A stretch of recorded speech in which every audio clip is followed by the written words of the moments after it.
Buenas tardes a todos. Les doy la más cordial bienvenida a este conversatorio de la tercera semana de investigación de la Universidad Ruiz de Montoya, Redes y Diálogos. Agradezco la presentación de nuestros expositores, Milagros Salazar, Michelle García, Ramiro Escobar y Patricio Contreras, que nos acompañarán en este conversatorio. Este conversatorio pertenece a un eje de investigación de la escuela que se llama Rol de los medios en momentos de crisis, en pandemia, comunicación y democracia, ¿no? Es dentro de este eje que incluimos este conversatorio que se titula Construyendo información en el periodismo independiente. Es por ello que hemos convocado a 4 periodistas reconocidos, ¿no?, para que nos ayuden a pensar conjuntamente, a reflexionar en cómo el periodismo independiente construye espacios para continuar con su labor de apoyo a la democracia. ¿Qué debe seguir haciendo y qué debe evitar, ¿no? Estamos nosotros inscritos en el Perú en una crisis política y consideramos relevante desde la Escuela de Periodismo pensar sobre nuestro propio quehacer. A continuación voy a presentar a nuestra mesa, ¿no?, y a cada uno de los expositores, quienes tendrán un tiempo de 15 minutos para iniciar esta conversación, después de los cuales abriremos la conversación entre todos, que durará alrededor de 20 minutos. Milagros Salazar es licenciada en Comunicación Social por la Universidad Mayor de San Marcos y egresada de la Maestría en Derechos Humanos de la Pontificia Universidad Católica del Perú, con estudios de gobernabilidad en programas organizados en Latinoamérica por la Universidad George Washington, y tiene cursos de especialización sobre democracia y medios de comunicación del Programa de las Naciones Unidas para el Desarrollo. Ha trabajado en IDL Reporteros, en el diario La República, es directora del portal de investigaciones Convoca. Por su parte, Michelle García, periodista feminista, es coordinadora de comunicaciones CLIM y equipo podcast Las Públicas, cofundadora de Huayca y licenciada por nuestra Escuela de Periodismo, por lo cual estamos sumamente orgullosos. Ramiro Escobar, periodista, analista internacional y profesor de Relaciones Internacionales de CIPO, de la Escuela de Ciencia Política de la Ruiz y también de la Facultad de Ciencias y Artes de la Comunicación de la Universidad Católica del Perú. Ha ganado diversos premios, tales como el Premio Nacional de Periodismo Juan Landázuri Ricketts en el 2000, el Premio de Reportaje sobre Biodiversidad otorgado por Conservación Internacional en el año 2008. Ese mismo año ganó el segundo Premio Latinoamericano de Reportaje sobre Biodiversidad, promovido también por Conservación Internacional.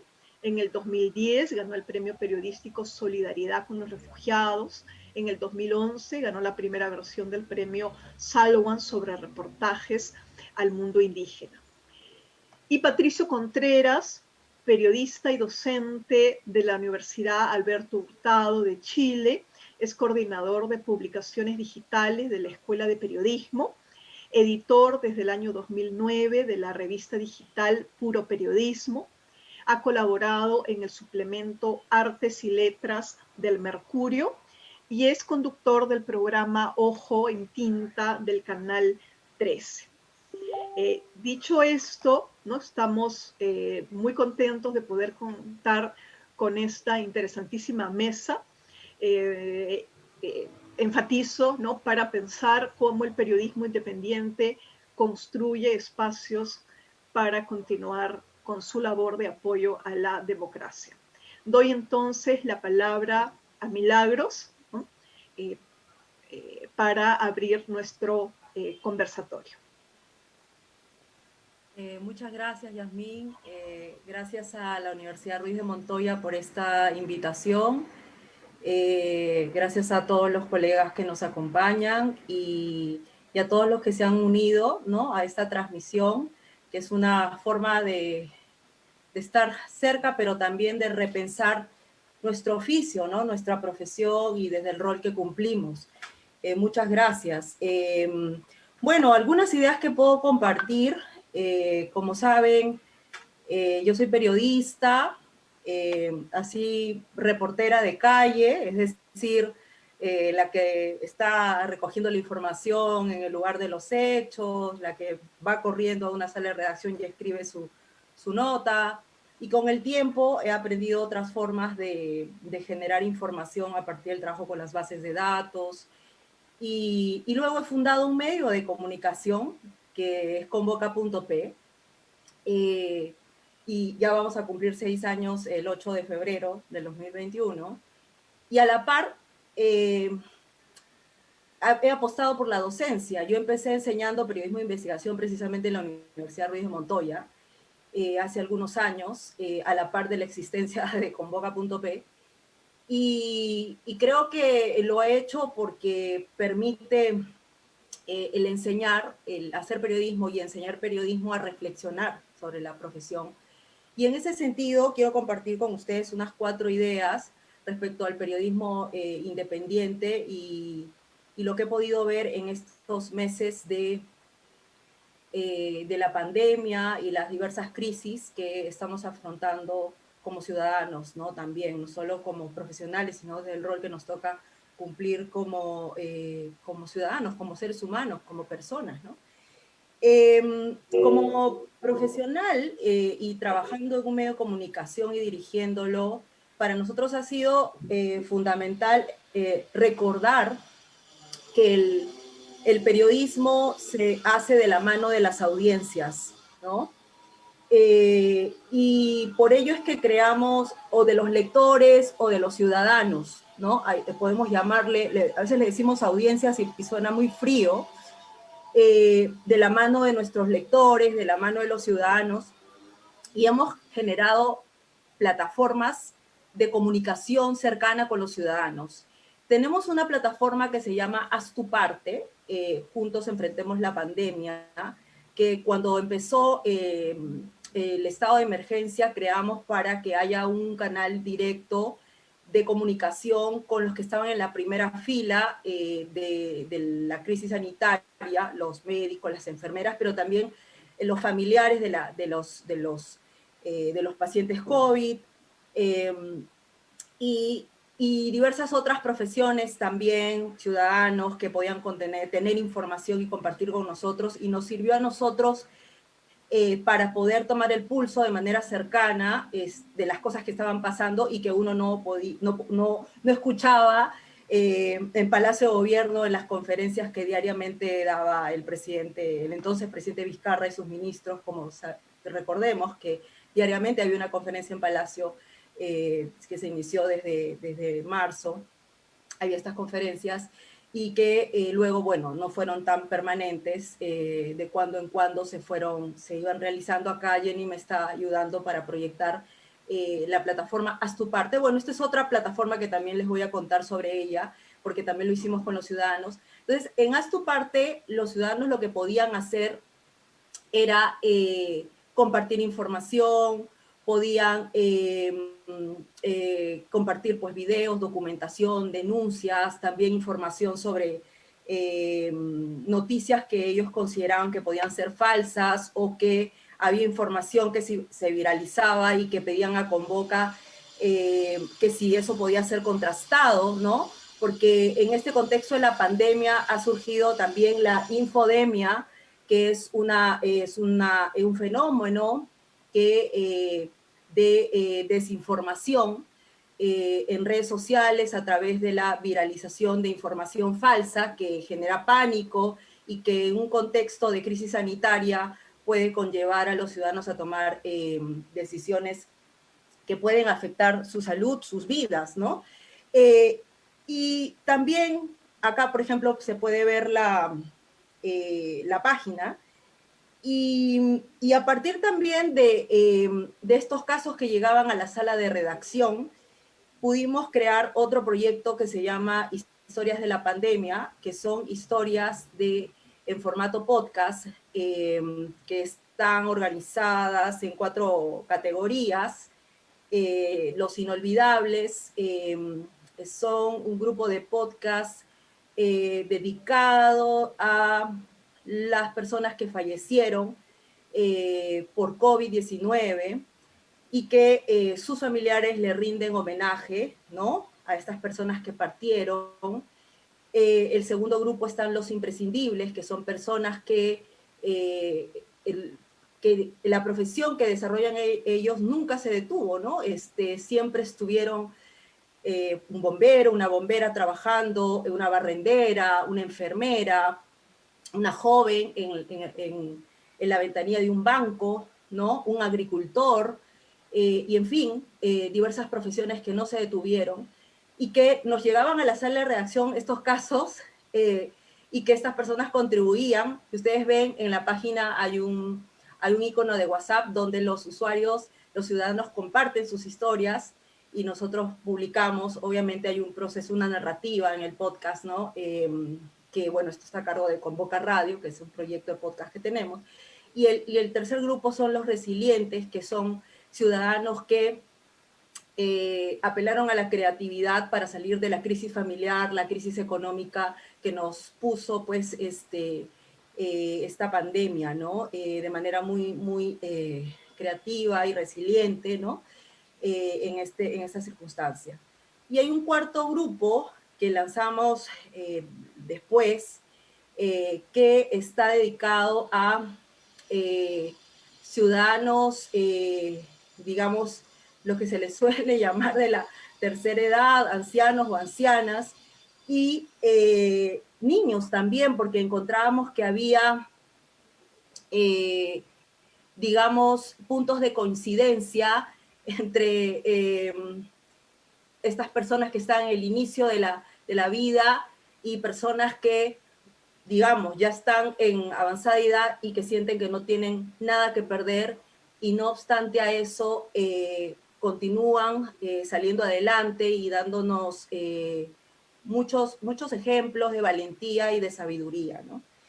Y esto es un proyecto creado con los ciudadanos. Eso tiene que ver con la primera idea, ¿no? Aprender a escuchar a las audiencias y generar canales de comunicación y proyectos donde ellos se sientan reflejados y se vean reflejados. Entonces, creo que pensar el periodismo como servicio público es una idea central que quisiera compartirles. El otro punto tiene que ver con la importancia de investigar aquellos temas que pueden quedar invisibilizados en medio de una crisis sanitaria, ¿no? Porque entendimos que los que ya eran vulnerables antes de la crisis sanitaria estaban en un contexto de mayor vulnerabilidad. Por ejemplo, los pueblos indígenas, ¿no? Y hicimos diversas investigaciones eh, donde la pregunta era: ¿cuál es la situación de los pueblos indígenas en la Amazonía, en los Andes, en las zonas de explotación minera, por ejemplo?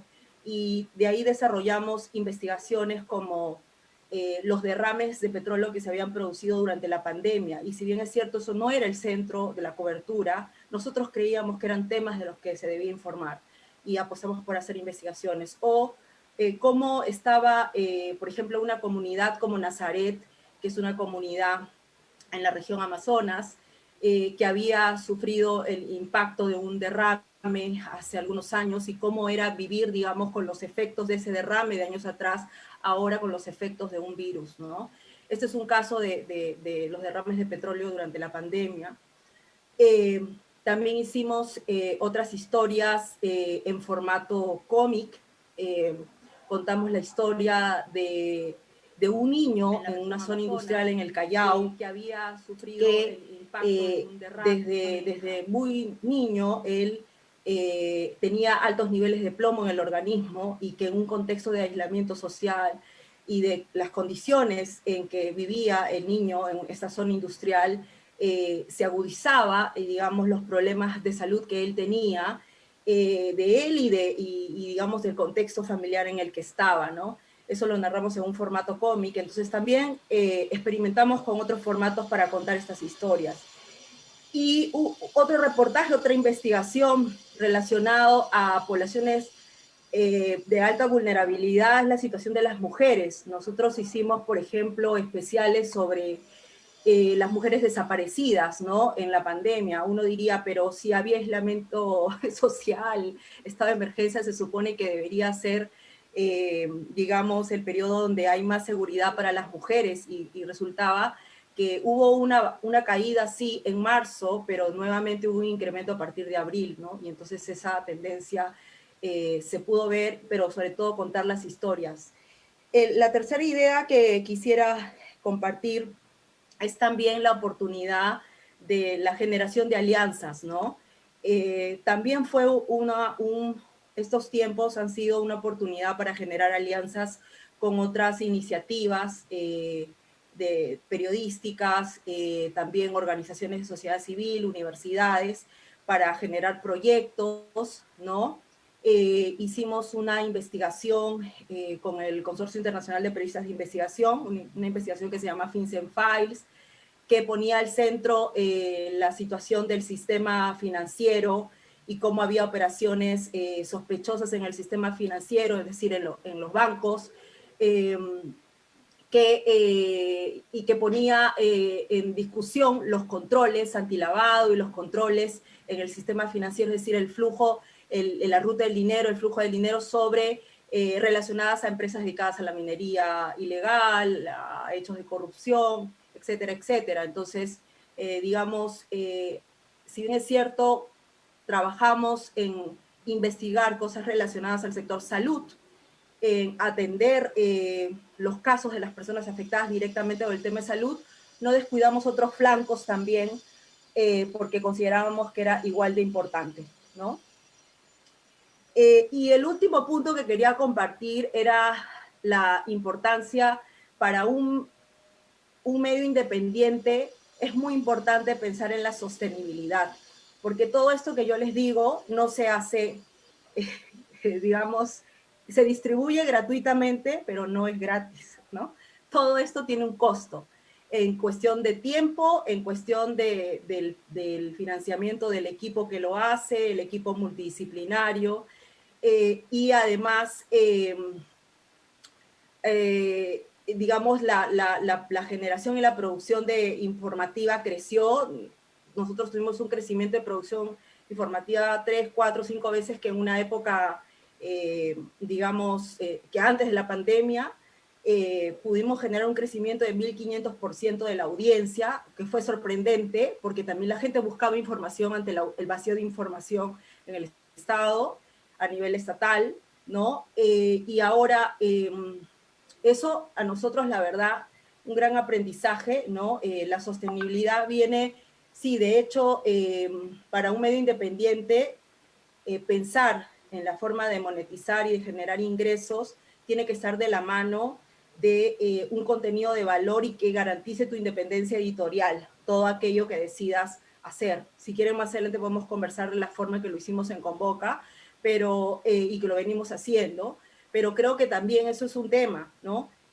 Nosotros, a pedido de la audiencia y nuestra voluntad de servir mejor a la audiencia, hemos creado una nueva sección dedicada a la audiencia que se llama Convoca tu Servicio, donde hacemos guías especializadas para los ciudadanos en diversos aspectos que ellos necesitan saber, y tenemos boletines especializados para estos ciudadanos que quieren saber sobre cómo cobrar los subsidios, cómo ver el tema del colegio de sus hijos, cómo ver el tema, diversos aspectos de la vida cotidiana, que antes de la crisis nosotros no habíamos entrado a mirar, pero que ahora son cuestiones que nosotros vemos porque la ciudadanía empezó a pedir eso de manera más cercana a los periodistas y creo que un aprendizaje para nosotros como periodistas ha sido eso, ¿no? Seguir generando información de valor, contenidos, historias de la mano de las personas y entendiendo que el periodismo ante todo es servicio público, ¿no?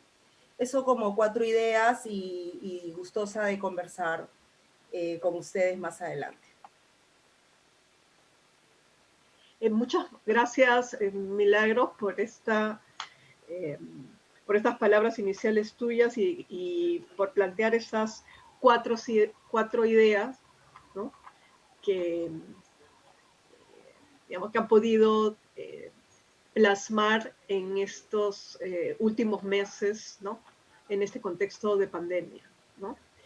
El periodismo como servicio público me parece una idea fundamental, ¿no? Vamos a continuar y dar el pase con Michelle García para escuchar lo que nos va a compartir. Adelante, Michelle. Hola, ¿qué tal? Hola con todas, todos, todes, ¿cómo están? Bueno, les voy a primero compartirles que de verdad estoy muy emocionada de compartir esta mesa porque Milagros y Ramiro han sido mis profesores, de hecho. Entonces, estoy muy emocionada.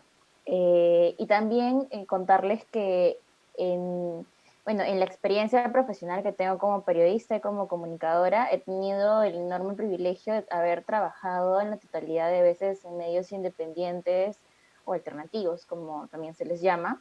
Y de hecho cofundé uno de ellos que ahora es muy conocido, que es Huayca, ¿no? Bajo la premisa que dice Milagros, el periodismo es un servicio público. Pero también me gusta hacer énfasis en que soy periodista feminista y lo digo abiertamente porque a veces se nos dice que los periodistas somos imparciales y la verdad es que no se puede ser imparcial ni indiferente ante una realidad o contexto que vulnera los derechos de personas, sobre todo de personas que no tienen acceso a información. O sea, la información es poder, la información es un derecho humano que lastimosamente no todas ni todos tienen acceso a ello. Entonces, mi experiencia de trabajo en crear contenido en esta pandemia ahora se aboca a que me desenvuelvo profesionalmente en 2 espacios, tanto en sociedad civil como en el aspecto periodístico. Y eso es porque uno de ellos da paso a empujar una iniciativa periodística a través de un formato sonoro. En la Colectiva por la Libre Información para las Mujeres, que es una organización sin fines de lucro que trabaja por brindar información sobre acceso a derechos sexuales y reproductivos a mujeres de forma gratuita, se tenía un proyecto que era la línea de aborto e información segura. Cuando se inició el periodo de estado de emergencia, las solicitudes de información incrementaron un 400%. Era una alta demanda y además había una serie de situaciones que nos describían que estas mujeres que llamaban se encontraban en un contexto de violencia, de encierro, de no acceso a servicios de salud que se deberían considerar básicos y que en teoría no se detuvieron durante el estado de emergencia. Estos contextos nos llevaban a que muchas de ellas vivían con sus agresores, muchas de ellas no podían acceder a un servicio de consulta en el establecimiento de salud porque no era una emergencia, cuando la norma sanitaria dice que algunos procedimientos sí son de emergencia y te tienen que atender, ¿no? Entonces, ante esta demanda de información, apostamos por ampliar el abanico informativo y mandarnos con un podcast. Entonces decidimos crear el podcast Las Públicas, donde nos íbamos a enfocar en trabajar información de corte periodístico, abocada exclusivamente a derechos sexuales y reproductivos. Y esto lo consideramos importante porque durante el estado de emergencia se hablaba mucho del COVID, de los cuidados del COVID, que obviamente estamos en un contexto muy, muy peculiar, es una pandemia, es la primera vez que vivimos una pandemia, pero son derechos que ya estaban vulnerados y que reforzaron su vulneración en ese estado de emergencia. Entonces, empezamos a hacer investigaciones. Entonces, nuestra primera serie de investigación se abocó a lo que era el aborto y misoprostol, porque es un tema que está muy estigmatizado, está muy criminalizado. Pero la realidad de aquellas mujeres que deciden tomar esta decisión, la decisión de interrumpir su embarazo es aterradora. Es un problema que existe, que pese a que el aborto está criminalizado en Perú, no impide su práctica. Es más, obliga a que recurran a la clandestinidad y se enfrenten a situaciones, yo le llamo carniceros, porque se dan en consultorios privados que ni siquiera son consultorios, son departamentos, se dan en condiciones insalubres. Eh, de hecho, durante este periodo entre marzo y septiembre hemos tenido solo 2 casos conocidos de muertes por aborto clandestino. Una de ellas en un consultorio de Jesús María, de hecho, y es en donde algunos de los periodistas que tuvieron una cobertura noticiosa dijeron que eso parecía cualquier cosa menos un consultorio. O sea, entonces en el hallazgo de este podcast encontramos algunas cosas. Por ejemplo, que varias mujeres que recurrían a abortar de forma clandestina lo hacían con métodos como, y perdonen si soy muy descriptiva o vulnero alguna susceptibilidad, introducirse ganchitos de ropa, los ganchos de ropa con los que ustedes cuelgan el vestido, una blusa, eso, palos de tejer, alambres, métodos que podríamos considerar medievales, lo hacían en pleno 2020. Y esa crudeza, recurrir a la clandestinidad de esta práctica, te lleva a pensar de la necesidad, de la importancia de hablar del acceso a salud sexual y reproductiva, de métodos de prevención, de métodos anticonceptivos.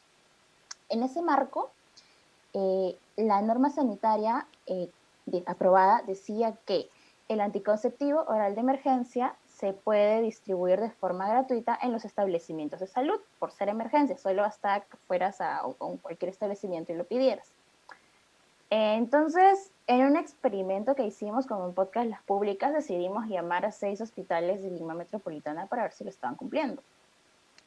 No lo cumplían, pero es que además no solo no lo cumplían, emitía, cuando yo hice una de las llamadas, nos decían que no sabían qué cosa era, no sabían que había un protocolo, que no era una emergencia. Incluso en una de esas se rieron. Entonces, ¿por qué no lo compras en una farmacia? Y te quedas pensando en qué clase de profesional de la salud te responde de ese modo ante la necesidad de acceder a un método anticonceptivo. La píldora del día siguiente se usa para prevenir embarazos no deseados. Muchos de los embarazos no deseados son consecuencia de una violación sexual. Y eso lo podemos ver en la data que tenemos durante el estado de emergencia. Aproximadamente son 20 niñas menores de 14 años las que han sido forzadas a ser madres. 10 de ellas, si no me equivoco, eran menores de 10 años. Entonces, eso nos habla de que varias mujeres, niñas y adolescentes han convivido con sus agresores. Se decía mucho de que estos casos se habían incrementado durante el estado de emergencia. Yo creo que más que incrementado, se visibilizaron. Se visibilizaron porque la violencia siempre ha ocurrido, pero ahora hay un contexto en el que definitivamente no podías separarte de tu agresor. Entonces, ahí es cuando nosotras, como podcast, Las Públicas, apostamos porque el formato sonoro nos permitía tener una llegada que no necesariamente tenía que contemplar el espacio online. O sea, no solamente funcionaría con internet, también nos permitiría enviar los audios mediante los sistemas de mensajería cercanos. Así como se distribuían las fake news por WhatsApp, también se puede distribuir información segura, corroborada, confirmada. También se podía enviar por correo electrónico. Entonces pensamos en diversos mecanismos, pero también generamos el mecanismo de réplica. Es decir, apostamos porque otras compañeras que también son comunicadoras o periodistas y que quizá no tienen el acceso, el privilegio de poder acceder a la formación en formatos sonoros de un podcast porque hay un nivel de especialización en ello, puedan aprender con nosotros. Entonces, creamos 3 escuelas. escuelas de aprendizaje de podcast para que ellas puedan crear sus propios recursos sonoros, pero además reciban una formación respecto a derechos sexuales y reproductivos que les permitan buscar fuentes de consulta.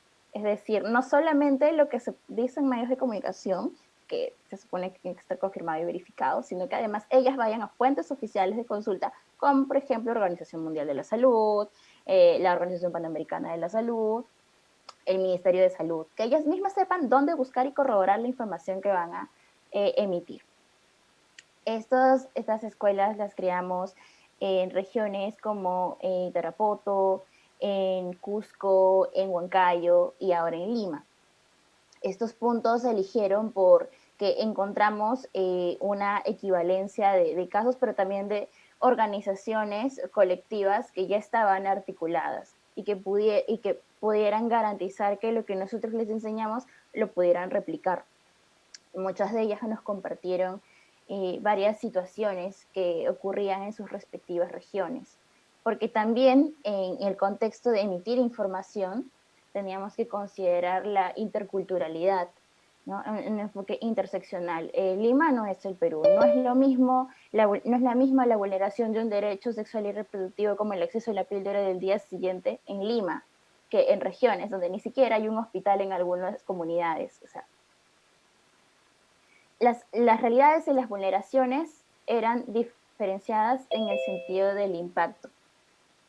En este proceso, como les comentaba al inicio, sacamos un podcast relacionado al aborto y misoprostol, y entre los hallazgos también detectamos que había un centralismo, un lucro en aquellas mujeres que decidían buscar una forma segura para tener esta práctica, como por ejemplo, tenían que buscar, si vivían en regiones, no podían encontrar este medicamento que era el misoprostol, que según la Organización Mundial de la Salud es un medicamento seguro para interrumpir un embarazo, cuenta con manuales, con guías, y de hecho se considera como esencial para la humanidad. Y se sugiere que se use en las normas sanitarias de diversos países de los estados para reducir los índices de mortalidad materna.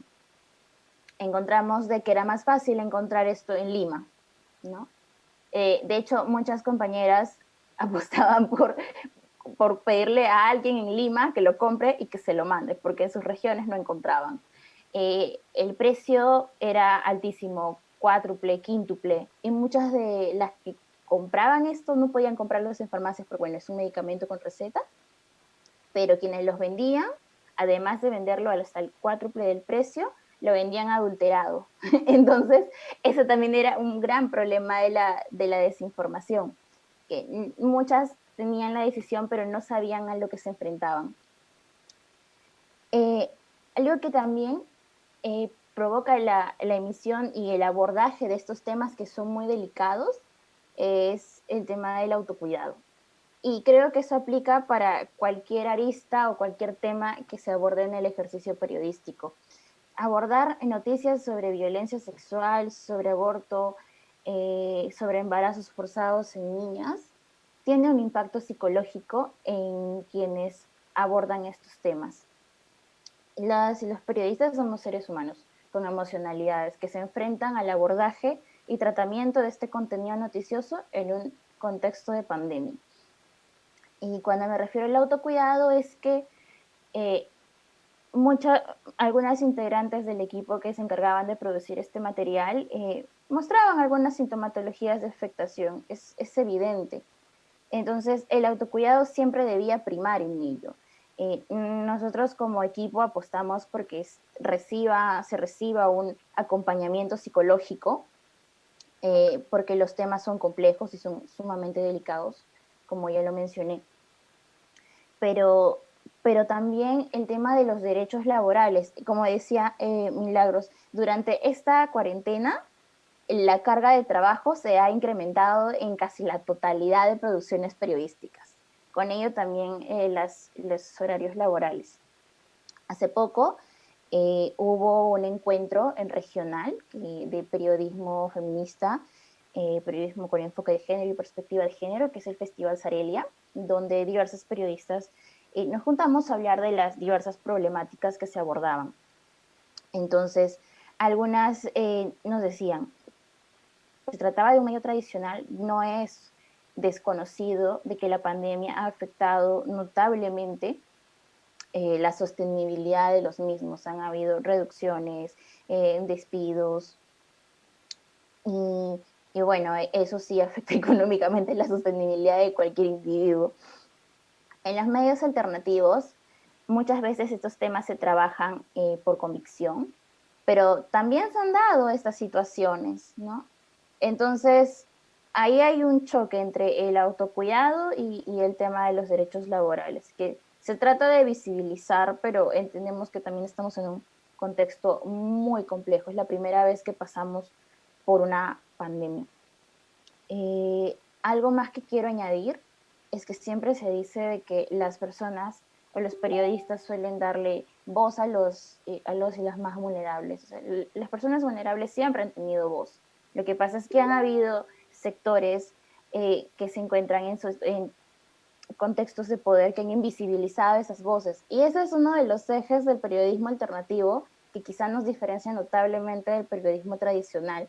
Y nosotros siempre hemos estado con ellos, siempre hemos hecho periodismo dentro de la comunidad. Nosotros estamos haciendo periodismo como nuestra función de periodistas, pero escuchamos directamente a nuestras audiencias. Y eso es porque ahora con la digitalización, con el acceso a redes sociales, podemos tener una comunicación más democrática y más horizontal con ellas, lo cual no exime de que cumplamos con nuestro trabajo como periodistas, que es recibir la información y verificarla. O sea, esa es una responsabilidad informativa que tenemos como profesionales de la información. Eso, no sé si me he pasado, creo que estoy justo. No, estás súper exacta y precisa en cuanto al tiempo, Diana. Muchas gracias. Vamos a tener la posibilidad de seguir conversando e intercambiando algunas otras ideas cuando se dé la ronda de preguntas. Le doy el pase a Ramiro para continuar en esta mesa con tu presentación. Ok, gracias. Gracias por la invitación, gracias a amigos, gracias a la Ruiz. Y también como Michelle, me conforta estar con ella acá en esta mesa y con Milagros, con quien hemos trabajado juntos. Hemos estudiado incluso un tiempo juntos. Y con Michelle, hemos estado en el salón juntos, yo de profesor y ella de alumna, ¿no? Y después hemos tenido un vínculo de amistad, ¿no? Bueno, a ver, yo quisiera centrarme en 3 puntos, pero digamos, a partir de ahí tejer una conversación con todos ustedes que espero que les resulte interesante y que pueda generar algunas preguntas, un diálogo, ¿no? Como el marco de esta serie de charlas es comunicación y democracia, quizás lo primero que quisiera decir es algo que puede parecer teórico, pero me parece central, es que un sistema que con todas sus limitaciones podemos llamar democrático, el acceso a la información, el derecho a opinar, ¿no? Como no existe, digamos, en Corea del Norte, ¿no? O existe de manera limitada en China. O sea, es algo que no puede faltar si este sistema quiere llamarse como tal.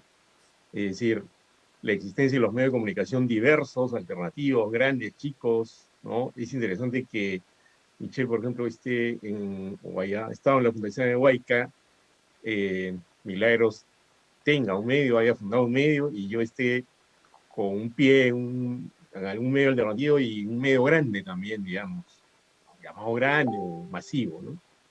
Entonces, eso creo que da una idea de cómo en diversas esferas comunicarse, contar lo que pasa, explicar lo que ocurre en una sociedad es vital para que podamos hablar de que hay por lo menos un cierto nivel de democracia. En las sociedades donde esto no existe o existe de manera limitada, entonces no hay coincidencia pues entre democracia e información, o no se puede llamar como tal ese sistema si es que te ocultan la información, la dicen a medias o reprimen a los periodistas, ¿no? Casos de 500 es el más grave, bueno, no sé 500, pero numerosos, digamos, el de Corea del Norte, en Venezuela también. Incluso en las sociedades más democráticas ese problema existe, ¿no? No es que la libertad total se respire en cualquier sitio del mundo, o en algunos sitios sí, en otros no. O sea, veamos lo que ha pasado con Trump en Estados Unidos. O sea, todas las broncas que tenía con la prensa. Sebastián Piñera en Chile trató de controlar en algún momento los medios digitales, Alan García se metió con los blogs. Entonces, lo que también quisiera decir es que hay que quitarnos de la cabeza la idea de que quienes no quieren que los medios hablen son los gobiernos que están más a la izquierda del espectro. No es.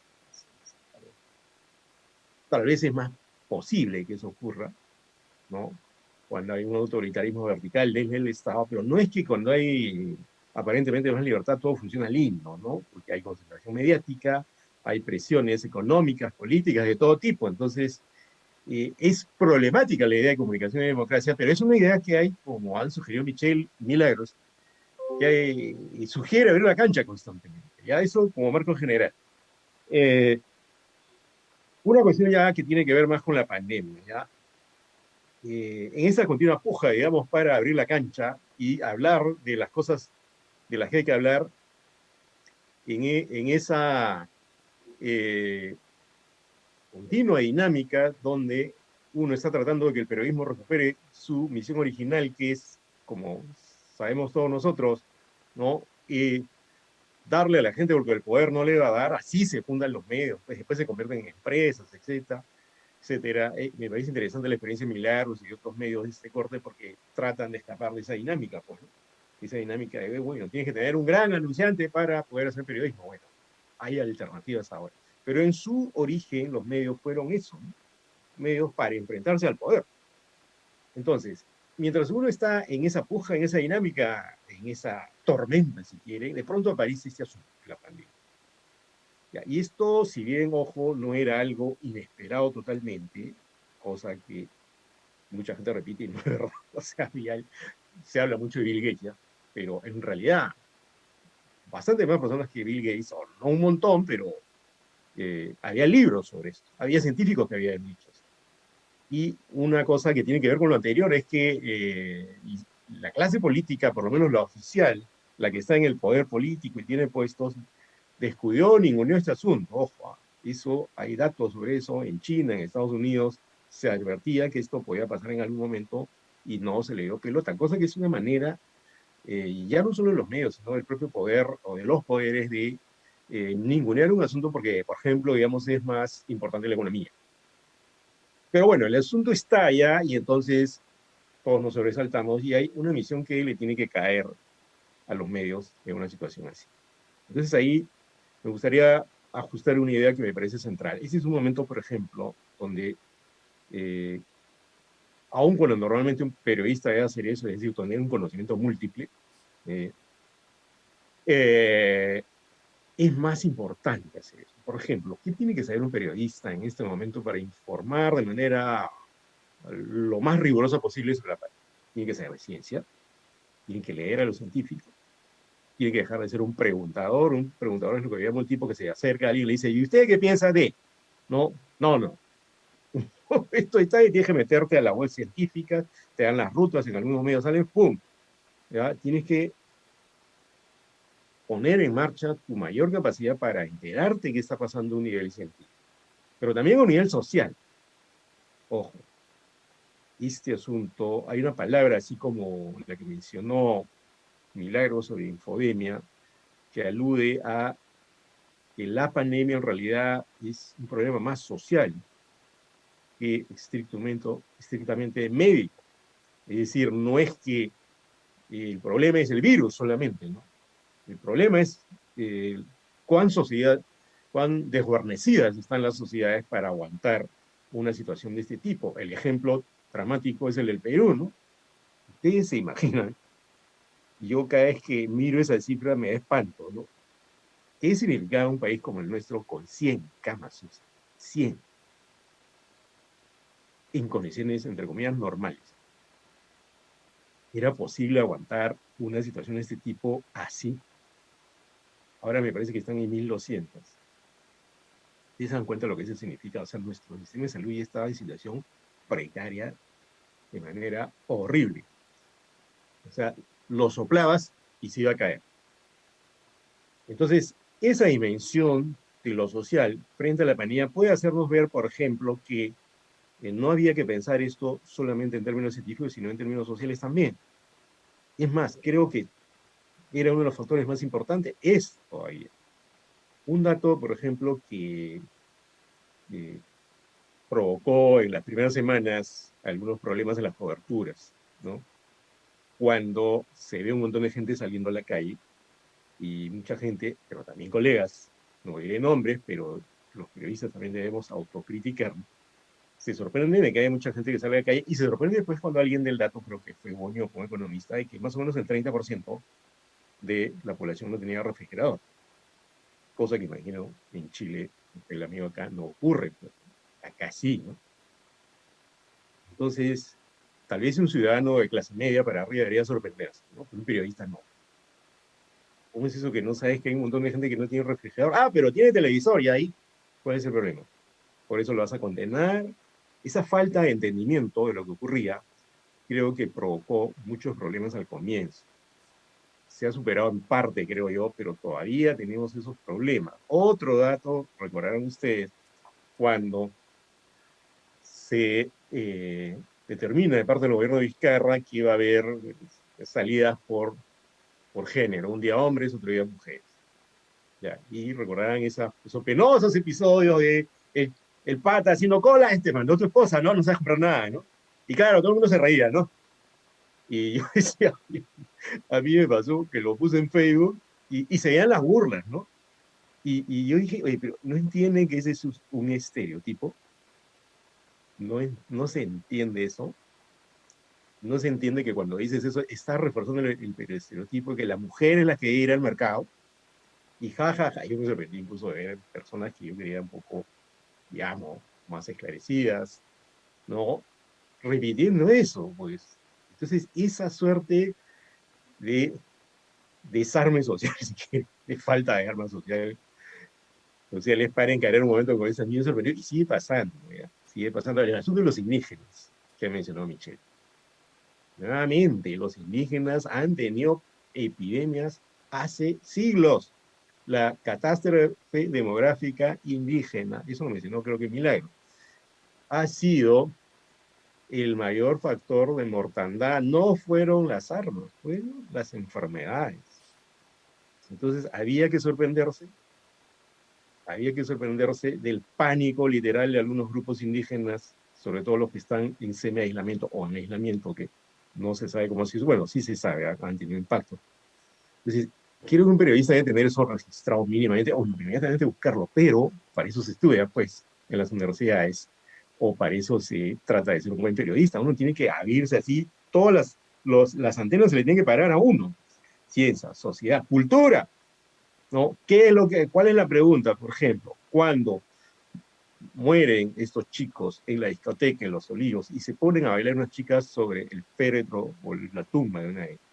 Y claro, nuevamente, y esto lo dijo, creo, mi amigo Jorge Yamamoto, lo que viene primero es la condena, antes del entendimiento de la situación. Tú sabes qué pasa dentro de estas personas. Tú sabes que tienen o no tienen alternativas de diversión o no. ¿Por qué la pregunta fácil? ¿Por qué la respuesta fácil? Y eso creo que también es sociedad, es cultura, es entender en qué país vives. ¿Ya? Otra cuestión, bueno, la cuestión económica fundamental, ¿es la economía o es la salud? En la BBC de Londres salió un interesantísimo artículo donde decían, oye, ¿cuál dilema? En realidad no hay ningún dilema acá, no es la economía, es la salud.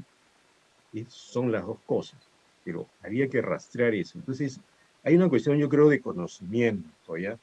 De conocimiento que sigue vigente frente a distintos temas, ¿no? La pandemia y en general, cualquier tema, por ejemplo, las protestas sociales que han provocado una crisis política reciente, ¿no? Lo que quiero decir, en resumen, es que este es un momento, era y es un momento en que el periodismo debe ser riguroso, debe ser profundo, debe ser súper dedicado a explorar las cosas y contarlas y explicarlas bien. Porque fácilmente se puede caer al borde del pánico, ¿no? o la desinformación, o la infodemia mal manejada, como decía Mela. Otra cuestión adicional, y que ya ha surgido en la conversación, es la cuestión de ser independiente, ser neutral, etc. Ok, yo por lo menos, pero de la herejía, pero sospecho que lo van a compartir. Yo no creo que el periodismo objetivo existe, ¿no? Es un viejo y cansado truco como de Max Olesmar, el superagente 86, ¿no? Es decir, ¿existe realmente? Bryce Echenique dijo en un momento, en realidad, el hombre no puede ser objetivo porque es un sujeto o algo así. O sea, totalmente objetivo no puede ser. Puedes intentarlo, sí. Ya, eso sí. Pero como dice Amanpour, una periodista de CNN que hace unas entrevistas magníficas, frase además que ha sido tomada por Oppenheimer como si fuera él, pero en realidad la dijo primero Amanpour en CNN. Es una, no sé si la viste, es una chica que hace unas entrevistas magníficas, está en las dos versiones de CNN, y ella dice que estaba en Sarajevo y no podía ser neutral, tenía que ser veraz. Eso es lo importante, ser veraz. Y yo añadiría algo más que ya viene de Robert Fisk, famoso reportero británico, y de Kapuczynski, ¿no? Y lo que dice, tú te tienes que poner al lado de los pobres, recuperar el sentido original del periodismo. Te tienes que poner al lado de los que sufren, de esos que, no, como decía Kapuczynski, dándole un giro a la famosa frase de ser la voz de los que no tienen voz. Kapuczynski decía, en realidad tienes que ser la voz de los que nunca van a tener voz. O sea, que ni siquiera se sabe que existen, por ejemplo, los indígenas. O sea, un periodismo que se pone al lado del poder y que no recoge el sentimiento de los más ninguneados. O sea, no me parece que sea un periodismo tan serio. Y en una situación como esta, ponerte del lado de los más ninguneados durante el reparto de ayuda, y ahora cuando venga la vacuna, por ejemplo, me parece que no es cumplir con tu misión. ¿Qué va a pasar cuando venga la vacuna? ¿A quién le va a llegar primero? Ya se está hablando de eso, y eso va a ser un escenario dramático, creo yo. Por ejemplo, ¿le va a llegar a los indígenas? ¿Le va a llegar o no? ¿Cómo va a llegar? ¿No? A veces pensamos en nuestra cápsula, ¿no? Y creo que eso es francamente nocivo, me parece que no nos ayuda en general, no nos ayuda a abrir el debate público y la gran conversación con un tema tan dramático como la pandemia. Otra cuestión que me gustaría compartir es una cosa que ha introducido la pandemia, digamos, en la sensación global y en el debate público, porque ya no es una idea, es algo que te pasa a ti, que nos pasa a todos. Mila lo sabe además de su propia vida de manera dramática, como pudimos saber y acompañarla en eso, ¿no? No es algo que estás viendo, es algo que te pasa. Entonces, hay algo que ha aumentado dramáticamente en estos meses, y la incertidumbre. La propia vida tiene incertidumbre, tú no sabes qué va a pasar mañana, ni siquiera en las siguientes 2 horas. Pero resulta que ahora esa incertidumbre se ha vuelto algo bastante más intenso. No es una incertidumbre de orden imaginaria o focalizada en algunas personas, sino en el planeta entero. No sabes cómo vas a celebrar la Navidad, por ejemplo. Yo creo que algo como eso debería establecerse acá, por ejemplo, se está haciendo en Europa. Que lo van a decir el 24 de diciembre, ¿cómo? Por poner un ejemplo que puede parecer trivial. ¿Cómo hace la vacuna? El virus vuelve a contagiar. Esa cuota de incertidumbre ha aumentado y aparentemente nunca se va a ir. En realidad nunca se fue. Lo que pasa es que estamos en un escenario de que está transcurriendo una pandemia bastante más intensa que otras anteriores. Frente a esa incertidumbre, creo yo, un periodista debe estar muy alerta, ¿no? ¿Qué es lo nuevo? ¿Qué se viene? ¿Cómo va a ser la vacuna? ¿Hay posibilidades de hacer algo o no? ¿No? Y no estar repitiendo siempre lo mismo, que es algo que también me desespera a veces, ¿no? Que veo que se da vueltas, vueltas, vueltas, y no, a veces veo que en la escena pública, o en el debate público, o en el debate mediático, no se innova mucho. A ver, siempre entrevisto a un infectólogo y siempre le pregunto casi siempre lo mismo. a veces solo cambio de infectólogo. ¿Se dan cuenta, no? Imagino que en Chile pasa algo por el estilo. Y es estar atento al cambio, a la mayor incertidumbre, tiene que hacernos pensar en un registro como estamos mostrando Mila y Michelle, más creativo de lo que contamos. Entonces, hay un terreno fértil acá para actuar. Yo quisiera, si es que hay tiempo, Yasmín, mostrar algunas cosas que, bueno, que yo hice, ¿no? Porque yo no gobierno un medio, sino puedo mostrar lo que he hecho para contarles un poco. ¿Tenemos tiempo para eso? Porque tengo acá... Sí, tenemos unos minutos, sí, Ramiro. Ya. O sea, a ver, ¿qué me pasó a mí? Yo dije, ¿y ahora qué hago, no? Ya todo el mundo está hablando de esto y ¿por dónde encuentro un ángulo? Bueno, y se me ocurrió hacer algunas cosas, ¿ya? Y eso es lo que voy a mostrarles ahora. A ver, en algún momento yo dije, bueno, yo tengo que ponerme en modo pandemia, pues, es obvio. Y entonces, una de las primeras cosas que hice es esto. Ya, este es un reportaje sobre la altura y la COVID-19 que publiqué en El País. ¿Qué es lo que se observó? Que parece, ojo, que las personas que viven por encima de los 3.500 metros no es que no se infecten, ojo, es que parece que hacen cuadros menos intensos. Entonces, en un momento rastré eso y dije, a ver, ¿esto tiene sentido o no? Rascando la olla, descubrí que en el Cusco, en efecto, los primeros infectados fueron extranjeros. Luego tuve que dar toda una vuelta por la Universidad Cayetano Heredia, la Universidad de San Marcos. Le escribí a unos científicos bolivianos que habían hablado de esto. Y algo que también conviene decir es el rigor con que hay que tratar las noticias. Porque una cosa que pasó, no fue el único artículo sobre este tema, que algunas personas lo dieron por hecho. Y yo siempre escuché de parte de los científicos, ojo, esto está en investigación. Falta investigar. Y por eso que el artículo tiene una interrogación. No dice, la altura nos va a salvar. Pareciera que hay indicios, transcurrió el tiempo, ha habido unos picos en estas zonas altas, pero no ha habido grandes, enormes dramas como los de Iquitos, al parecer no. Sin embargo, no se puede afirmar que esto es totalmente cierto, porque sí era un momento de ponerlo en la calle. Hubo momentos dramáticos, por ejemplo, en Huancayo, pero bueno, acá hay una explicación bastante detallada. Y, por ejemplo, lo que quería decir era lo de hace un rato, ¿no? Todo lo que costó. Sí. Tuve que leer artículos científicos en inglés, ¿no? Buscar en los científicos bolivianos, leer documentos enteros. No se puede hacer periodismo riguroso si no hay esa disposición, ¿no? Y al final creo que esto se mantiene, con dudas, pero se mantiene, y se mantiene en el sentido de que en todo momento afirmamos en el país, esto parece estar ocurriendo, ¿no? Hay que tenerlo en cuenta, pero no estamos diciendo de todas maneras es así. Y por eso será cierto, ¿no? Por eso la información detallada, mapear casos aquí, allá, donde hay, por ejemplo, que, razonando el tema que descubrimos, en el departamento de Ancash hay una alta incidencia, pero la mayor parte está en la costa.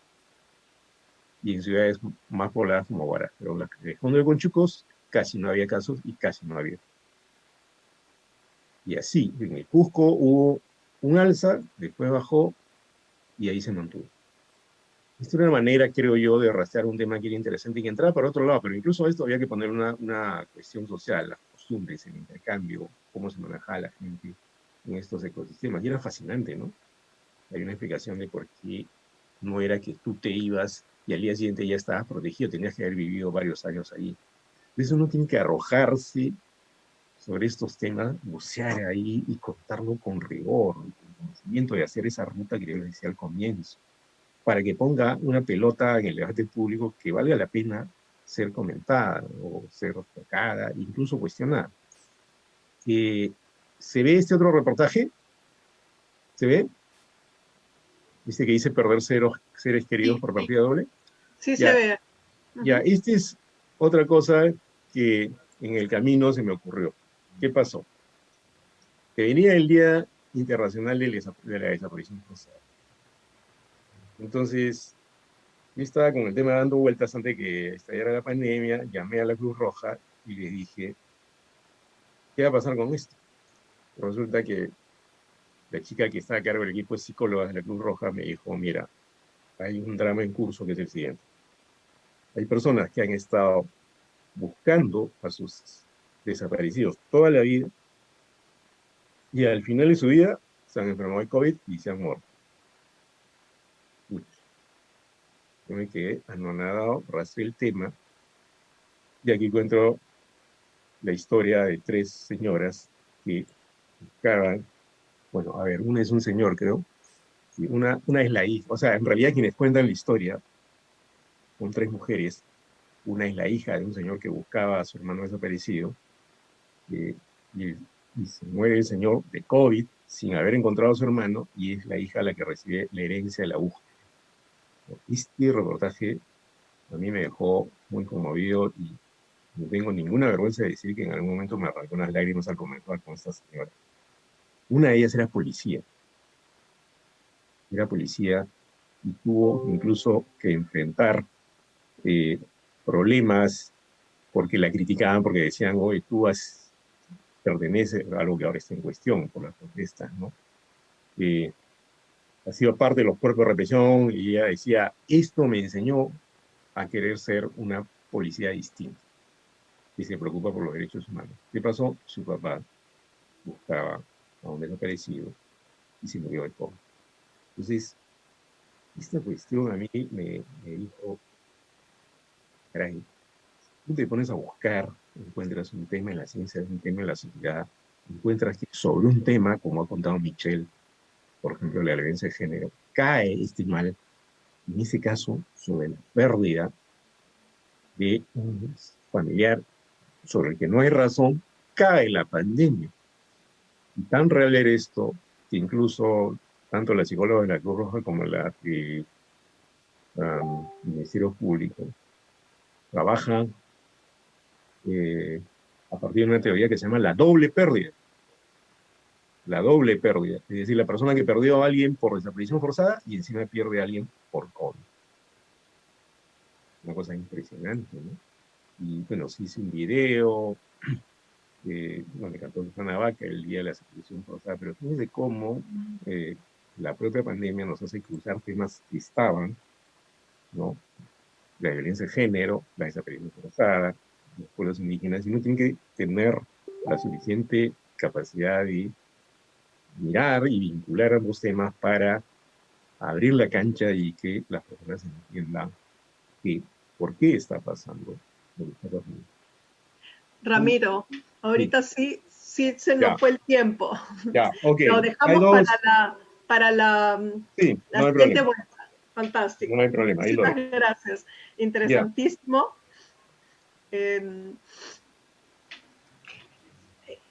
Escuchar a Ramiro, ¿no? Y doy el paso entonces a Patricio, ¿no? Dándole nuevamente la bienvenida a nuestro conversatorio aquí en el Perú. Aprovecho para decir y agradecer especialmente a todos los que nos están siguiendo por el Facebook de la escuela. Ya son alrededor de 250. Estamos muy contentos por ello. Patricio, adelante. Bueno, muchas gracias por ya casi 300, sí. por la invitación. Para mí siempre es un agrado poder tener estas instancias de las que comparto y conozco sobre el desarrollo periodístico de otros países. En particular, a mí me interesa siempre mucho lo que está haciendo Perú, porque siento que Chile podría aprender mucho de lo que está haciendo, especialmente en torno a esto que hemos venido a llamar hoy día periodismo independiente. Quería contar que la presentación que hicieron de mí al comienzo hay que actualizarlo un poco, porque yo ya no trabajo a tiempo completo en universidades. De hecho, ahora soy periodista independiente, sigo haciendo clases, me tocó ser profesor en medio de esta pandemia, Pero durante 10 años yo fui editor de una publicación universitaria que se llama Puro Periodismo. Y básicamente yo era un periodista sobre periodismo. Tuve 10 años escribiendo, entrevistando e investigando sobre medios de comunicación y observando esta transformación que ha vivido el periodismo. Hay académicos que se dedican a investigar el mapa mediático.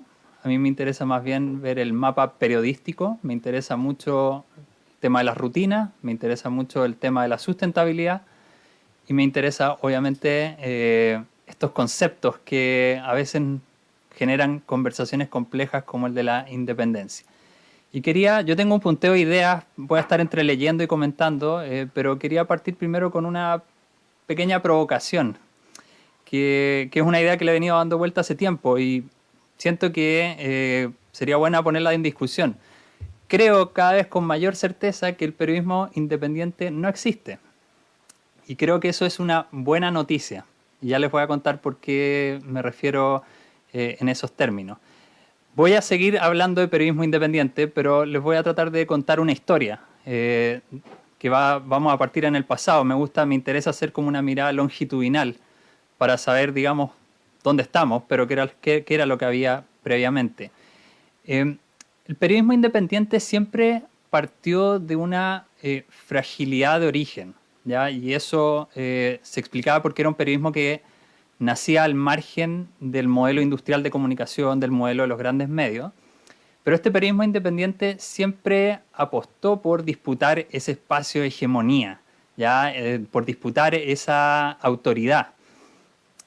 Cuando hablo de fragilidad, me refiero a una circunstancia histórica que probablemente comparten la mayoría de los países latinoamericanos.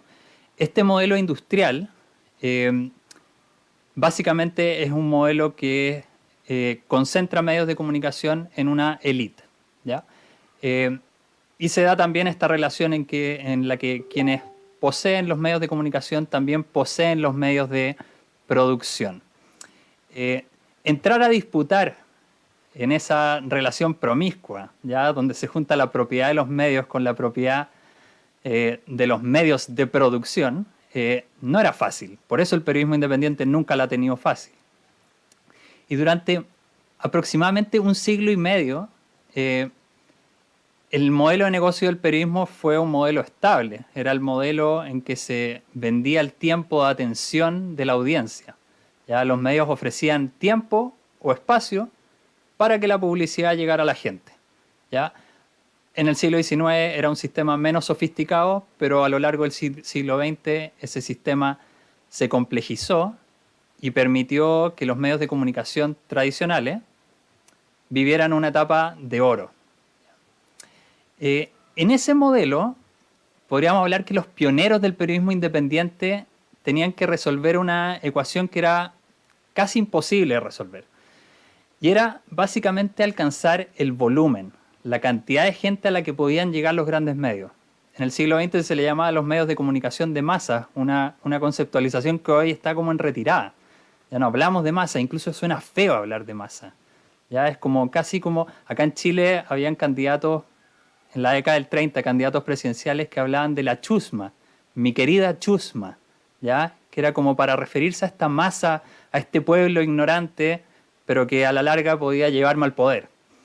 Entonces estos pioneros del periodismo independiente tienen esta ecuación: ¿cómo alcanzar el volumen que tiene un medio de comunicación tradicional y al mismo tiempo ofrecer periodismo de calidad y distinto a lo que ofrecen los medios tradicionales? Pese a todas estas dificultades, periodismo independiente ha habido siempre. Ya ha logrado posicionarse, ha logrado permanecer, ha muerto, ha renacido una y otra vez. Este es un ciclo, digamos, que se ha ido dando y se ha ido repitiendo. Pero siempre ha estado esta condición de fragilidad presente. Siempre ha habido una desventaja numérica, siempre ha habido, digamos, una posición en el margen. Hasta que, y esto es como el hito que a mí me encanta siempre recordar, que en el año 94 entra Internet comercial. Y Internet comercial sale de las universidades, sale de los circuitos militares en Estados Unidos, y Internet comercial lo que hace es que se mete en esta ecuación, los costos de producción de información bajan y caen las barreras de entrada, ¿ya? Esta nueva realidad obviamente envalentonó al periodismo independiente, porque el periodismo independiente antes debía enfrentarse a barreras de entrada que le generaban altísimos costos para imprimir, distribuir, conectar los medios analógicos. Si un medio independiente quería tener una licencia para un canal de televisión, tenía que pagar, al menos en Chile, tenía que pagar un costo altísimo. Y ese costo era, digamos, estaba limitado a determinados actores. En el caso de mi país, en su origen se pensó la televisión para las universidades y la televisión para el Estado. Hoy por hoy, esas señales son todas de propiedad privada y el canal que se supone que es estatal funciona con lógica de mercado, es decir, no recibe financiamiento público. Pero al mismo tiempo que Internet reduce todos estos costos y le da este impulso al periodismo independiente, también empezó a erosionar el modelo de negocio que históricamente le había funcionado a los medios tradicionales. Este modelo en que se vendía el tiempo de atención de la audiencia. Primero se erosionó gradualmente y luego ya más recientemente se erosionó abruptamente. Y esto afectó tanto a medios grandes como a medios chicos. La crisis económica del 2008, que es otro hito que siento que es ineludible al momento de hablar de periodismo independiente, agudizó muchas de estas tensiones, especialmente en países donde hubo mucho despido de periodistas, como España o Estados Unidos. A partir de la crisis económica del 2008, los medios comenzaron una reducción paulatina, las salas de redacción se achicaron, medios de comunicación desaparecieron, medios se fusionaron. Los españoles hablan como de las cabeceras tendieron a, digamos, a concentrarse. Pero a diferencia de otras épocas, y ahora con Internet dentro de esta ecuación, el periodismo independiente que surgió después de esa crisis del 2008 ya no lo hizo al margen de la industria, como lo solía hacer antes, sino que emergió de sus cenizas en algunos casos, ¿ya? Los mismos periodistas que eran despedidos, que eran sacados de sus medios de comunicación, se agrupaban con otros periodistas y comenzaron a lanzar proyectos, iniciativas que venían con un impulso diferente, con una mentalidad distinta. Yo digo, me gusta utilizar un poco la imagen de que venían sin las ataduras de este antiguo régimen, ¿ya? Este antiguo régimen de grandes medios de comunicación que había sido muy estable durante el siglo XX. Entonces, desde esa crisis, desde el 2008, nosotros hemos sido testigos de un florecimiento de nuevos medios, de medios que muchos se autodenominan como independientes. Muchos son nativos digitales. Algunos adoptan formas tradicionales de medios de comunicación, pero otros también responden al espíritu de los tiempos. Son medios que solamente verifican el discurso público, son medios que hacen periodismo de datos, son podcasts de no ficción, son boletines informativos. Si bien la fragilidad histórica que ha tenido el periodismo independiente sigue presente, hoy hay un panorama distinto porque el modelo de negocio de los medios tradicionales también se destruyó. Y todos los medios, grandes, chicos, del establishment o independiente, alternativo o hegemónico, están en una misma búsqueda, que es la búsqueda de la sustentabilidad. Y en esa búsqueda, antes había una división muy marcada entre lo comercial y lo editorial, y ese muro ha tendido a desaparecer. Y además en esa búsqueda del periodismo independiente, y ahora empieza a emerger el concepto de emprendedor, periodismo emprendedor, que también tiene complejidades como concepto, ha tenido un protagonismo porque ha sido también un espacio donde se han explorado alternativas a este modelo donde uno no trabajaba para la comunidad. Los medios grandes, los medios tradicionales que vendían el tiempo de atención de la audiencia no trabajaban para la comunidad, trabajaban para las marcas que anunciaban en sus páginas o en su radio o en sus canales de televisión. ¿Qué hemos aprendido ya para ir cerrando en esta última década? Primero, que no existe una bala única, una bala de plata única que va a salvar a los medios de comunicación. Que hay una percepción de la ciudadanía, y esto yo creo que es transversal en Latinoamérica y en el mundo, de que los medios más grandes han tendido a desconectarse de lo que pasa con la comunidad. Hay una desconexión, así como la gente percibe una distancia con la clase política, con la clase empresarial, con las iglesias, los poderes religiosos, también se percibe una distancia con el poder medial, el poder periodístico. También hemos aprendido que no deberíamos tener vergüenza de pedir dinero, ¿ya? De pedir dinero transparentemente, abiertamente. Y también hemos aprendido que es importante diversificar el modo en que financiamos el periodismo que hacemos. Es básicamente la metáfora de no poner todos los huevos en la misma canasta, porque eso fue lo que le pasó a los periódicos que pusieron todos los huevos en la canasta de la publicidad. En los últimos años se ha hablado mucho de que los medios se están moviendo hacia este modelo en que la audiencia va a sostener financieramente, la audiencia va a pagar por noticias. Y hay medios que han sido muy exitosos en eso, se cita muy frecuentemente al New York Times como un paradigma de medio de comunicación que es exitoso con su sistema de suscripción. Pero también hemos aprendido en estos años que la gente no solo paga o no solo dona dinero para saltarse un muro de pago y poder acceder a la información. La gente también paga para sumarse a la misión de un medio. La gente también paga para colaborar. La gente también paga para participar del trabajo periodístico para construir democracia. Si muchos medios empiezan a optar por este modelo en el que la gente también aporta financieramente al medio de comunicación, ¿podemos seguir hablando de periodismo independiente? ¿No deberíamos también preguntarnos si ese periodismo empieza también a ser dependiente de una comunidad política, de una comunidad, y no lo digo en el término política partidaria, sino de una comunidad que se piensa como actor político, que participa de la vida política, que participa de la polis? Una comunidad que no solamente va a aportar dinero, sino que también va a exigir que se haga mejor periodismo, ¿ya? Que el periodismo contribuya en términos cívicos y democráticos. Yo creo que esta pandemia ha desnudado todos los esqueletos que teníamos en el armario, todas las sociedades, todos los países. Y también ha desnudado la fragilidad que tienen los medios de comunicación. Lamentablemente hay quienes dicen que los grandes van a salir fortalecidos con la crisis. Y parece ser así. En general, con las economías en crisis, eso parece ser una tendencia. Y los medios independientes, los medios emprendedores o estos medios que quieren empezar a buscar depender de su audiencia, van a tener que navegar nuevamente por aguas turbulentas de la incertidumbre, como decía Ramiro, incertidumbre total. Pero creo que esta vez hay ciertas diferencias. Ya no es esta idea del periodista independiente al margen, ya no es el que va como por un carril distinto, sino que es un periodismo independiente que quiere disputar con el apoyo de una comunidad que le interesa tener espacios de visibilidad política,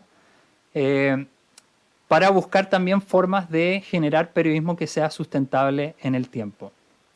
Yo no estoy abogando por un periodismo que delega todo en la comunidad, que se rinde a su comunidad, que le hace caso en todo lo que le dice.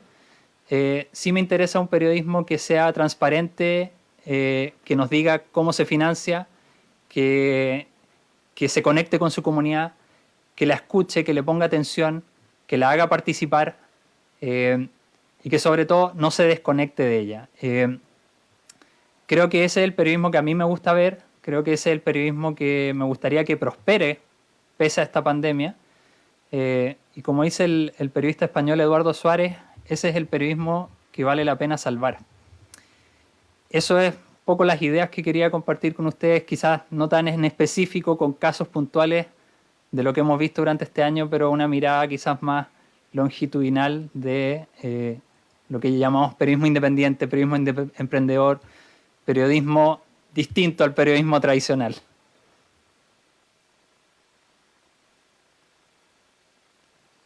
Patricio, todavía tienes 5 minutos. ¿Los puedo ceder para... ¿Los puedes ceder para la discusión? Sí. Ya. Perfecto. Muchas gracias.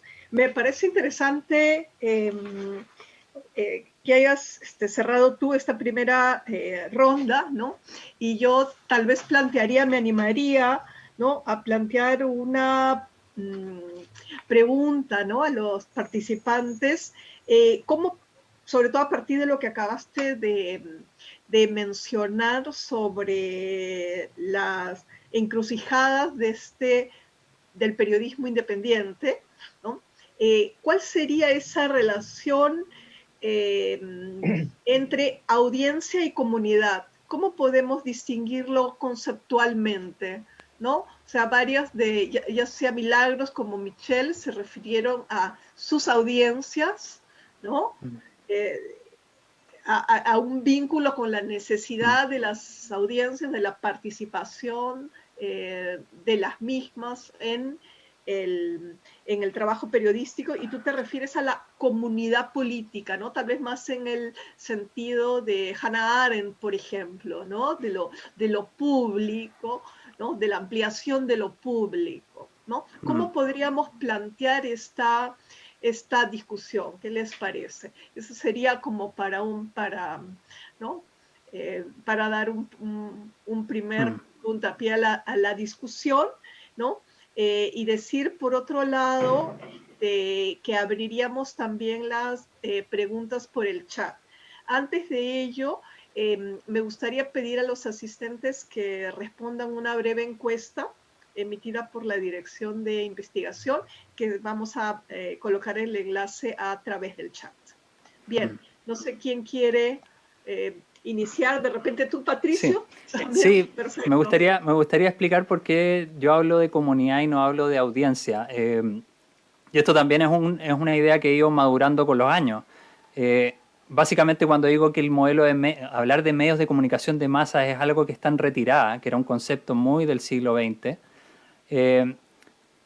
sé que todavía tenemos resabios y seguimos mencionando la audiencia, pero la audiencia para mí sigue siendo un concepto asociado al marketing, ¿ya? Y de hecho los medios tradicionales hablan de esta idea que a mí me parece una idea que me repele un poco: capturar audiencias, como si fueran un botín, ¿ya? Creo que en ese uso del lenguaje, y por eso la presentación que hice era muy semántica, creo que en el uso del lenguaje también se expresa mucho de la intencionalidad, del propósito que se tiene. Y creo que un periodismo que transita de una audiencia, de dirigirse a una audiencia, a una comunidad de personas, de seres humanos con rostro, de carne y hueso, es una transición relevante, es una transición importante, y es una transición que además, desde un punto de vista técnico, al menos desde la perspectiva de Internet, tiende incluso a ser inevitable, ¿ya? Porque Internet es la comunidad de comunidades, es decir, donde las identidades se encuentran. Cuando uno prendía la televisión en la década del 90, en mi caso, cuando yo era adolescente, veía una televisión que era para un tipo de adolescente. No era para yo como adolescente individuo que le gustaba leer, por ejemplo. Jamás iba a encontrar un programa de televisión sobre libros a las 5 de la tarde. Lo que encontraba era un programa donde otros adolescentes bailaban durante 1 hora y media y yo quedaba embobado viendo eso. Pero es porque esa televisión pensaba en la gente que veía como una audiencia, como una masa. Hoy siento que tenemos que empezar a ver las identidades que hay en las comunidades. No pensar que nos estamos dirigiendo como a un pozo negro que no tiene rostro, que no tiene cara, que no tiene identidad.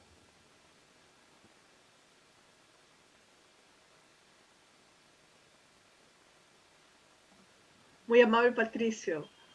No sé quién quiere tomar la palabra. Milagros, Michelle, Ramiro. Hola. Milagros, adelante, sí. Sí, quizás en la línea de lo que mencionaba Patricio sobre la comunidad y, bueno, esta pregunta que planteabas, las diferencias que pueden haber, ¿no? De hecho, cuando pensamos en la sostenibilidad de un medio de la mano de sus lectores, estamos pensando en la construcción de una comunidad, porque tiene que ver con una apuesta y una relación, ¿no? Tiene que ver con la relación es decir, la identificación que tiene el ciudadano con los contenidos de ese medio, con la forma en que puede ser escuchado, con la forma en que se generan los contenidos, y por otro lado también con la forma en que mira el medio al ciudadano, porque muchas veces lo miramos como el que no sabe, o el que, o a veces el troll, ¿no? Que sí hay, ¿ah? Sí hay, pero no quiere decir que por supuesto que el fenómeno y los troles existen, ¿no? Por supuesto, pero a veces también hay una mirada desde el medio de comunicación,